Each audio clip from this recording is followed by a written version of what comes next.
Assalamualaikum warahmatullahi wabarakatuh. Selamat pagi anak-anak. Bagaimana kabarnya hari ini? Baik, sebelum memulai pelajaran pada hari ini, mari kita berdoa menurut ajaran agama dan kepercayaan masing-masing. Berdoa dimulai. Baik, mari kita awali pembelajaran pada hari ini dengan mengingat kembali sedikit materi yang sudah kita pelajari sebelumnya, yaitu materi tentang kegiatan ekspor dan impor. Saya akan mengajukan beberapa pertanyaan. Nanti yang merasa bisa menjawab silakan mengacungkan tangan. Pertanyaan pertama, kenapa terjadi kegiatan ekspor dan impor antar suatu negara? Ya. Kenapa kegiatan ekspor impor itu terjadi? Karena setiap negara memiliki keunggulan mereka masing-masing, sehingga mereka akan saling membutuhkan antara negara satu dan negara lain. Nah, selanjutnya, apa itu ekspor? Ya, ekspor adalah kegiatan menjual barang ke negara lain. Kalau impor, kegiatan membeli barang dari negara lain. Baik, sepertinya kalian masih ingat dan dapat memahami dengan baik terkait materi kegiatan ekspor dan impor. Kalau begitu, hari ini kita akan belajar bab selanjutnya, yaitu tentang pasar bebas. Di mana pasar bebas ini memiliki tujuan pembelajaran sebagai berikut. 1. Memahami konsep pasar bebas. 2. Mengetahui nilai budaya gotong royong. Yang ketiga, menerapkan gotong royong dalam konteks ekonomi. Ya, selanjutnya saya akan menjelaskan terkait pasar bebas. Silakan diperhatikan layar yang ada di depan kalian. Pasar bebas. Pasar bebas memiliki pengertian bahwa adalah sistem ekonomi di mana perdagangan barang dan jasa tidak diatur oleh pemerintah, dengan tidak ada batasan tarif atau hambatan perdagangan lainnya. Sehingga di sini pemerintah tidak membatasi barang apa yang dijual dan akan dibeli di pasar bebas. Tentunya pasar bebas ini akan memiliki dampak positif dan negatif. Dampak positif, adanya persaingan sehat yang muncul.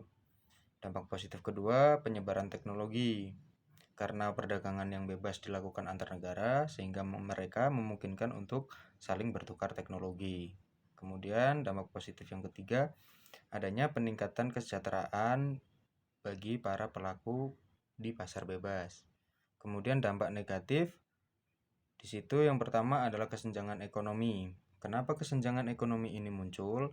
Karena meskipun pasar bebas ini bebas diakses, tapi tidak semuanya memiliki kesempatan akses masuk pasar bebas. Contohkan, misalnya di daerah-daerah pedalaman, mereka sulit mengakses informasi, mereka sulit mengirim barang, dan lain sebagainya. Kemudian dampak negatif selanjutnya ada dampak lingkungan. Karena kegiatan di pasar ini yang tidak diawasi pemerintah, jika benar-benar dilepaskan dan tidak diawasi, akan berakibat pada rusaknya dampak lingkungan karena pemanfaatan sumber daya yang seenaknya dan tidak peduli dengan pemeliharaan kembali. Sekarang lanjut. Di sini ada contoh pasar bebas. Di sini ada MEA atau lebih dikenal dengan Masyarakat Ekonomi Asia. Masyarakat Ekonomi Asia ini adalah sebuah pasar bebas yang ada di Asia Tenggara yang beranggotakan negara-negara di wilayah ASEAN. Pasar bebas MEA ini memungkinkan terjadinya proses penjualan barang dan jasa antar negara anggotanya tanpa adanya tarif bea cukai. Nah, kalau kalian merasakan dampaknya, kenapa barang yang kita beli dari Singapura itu cenderung lebih murah daripada barang yang kita beli dari Amerika misalkan?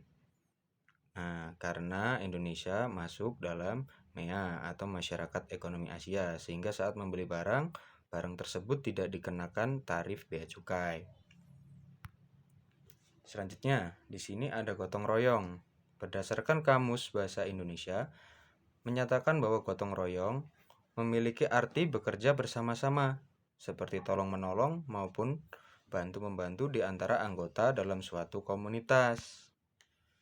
Nah, sekarang gotong royong dalam konteks ekonomi. Tadi kalian sudah memahami tentang pasar bebas dan gotong royong. Apakah kedua kegiatan tersebut mempunyai keterkaitan? Ya, gotong royong adalah kegiatan yang dilakukan atas dasar perjuangan bersama dan saling tolong-menolong. Kalau di pasar bebas tadi bisa kita lihat, di situ ada negara-negara yang saling bekerja sama untuk mencapai tujuan ekonomi atau peningkatan ekonomi yang lebih baik. Nah, berikut telah selesai semua materi yang saya sampaikan. Semoga kalian bisa memahami materi yang saya sampaikan ini dengan baik. Selanjutnya, apakah ada pertanyaan? Baik. Kalau bisa dicukupkan dan tidak ada pertanyaan, sudah dipahami dengan baik, maka pelajaran hari ini sudah saya cukupkan. Terima kasih atas perhatiannya. Assalamualaikum warahmatullahi wabarakatuh.